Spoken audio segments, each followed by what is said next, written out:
Maharashtra tanker मुक्त करण्यासाठी माजी मंत्री अण्णासाहेब डांगे यांचं मोलाचं योगदान असल्याचं सांगत मुख्यमंत्री देवेंद्र फडणवीस यांनी डांगे यांनी या क्षेत्रात केलेल्या कामगिरीची प्रशंसा केली आहे।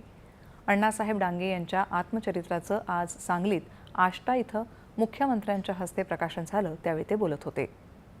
एकेकाळी अनेक भागात भीषण पाणी टंचाई असताना राज्याच्या प्रत्येक गावात पाणी पोहोचवण्याचा निर्धार करून हे उद्दिष्ट साध्य करणं अतिशय अवघड होतं। मात्र डांगे यांनी हे शिवधनुष्य पेललं आणि महत्त्वाच्या योजनांना चालना दिली, असं मुख्यमंत्री म्हणाले। अण्णासाहेब डांगेंकडे ज्यावेळी पाणी पुरवठा खात्याची जबाबदारी आली, त्यांनी महाराष्ट्र जीवन प्राधिकरण तयार केलं आणि हा निर्णय केला की या महाराष्ट्राला आपल्याला टँकर मुक्त करायचं आहे। अतिशय धाडसी निर्णय होता। इतका मोठा महाराष्ट्र,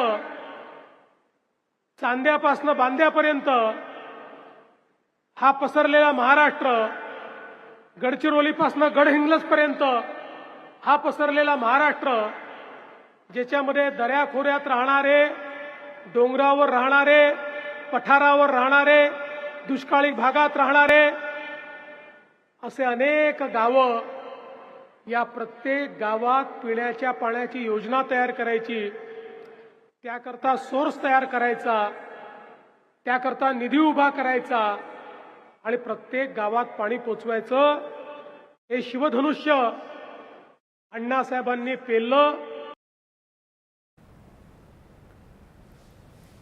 आगामी कुंभमेळ्याच्या पूर्वतयारीबाबत माहितीच्या आधारावरच बोललं पाहिजे, विनाकारण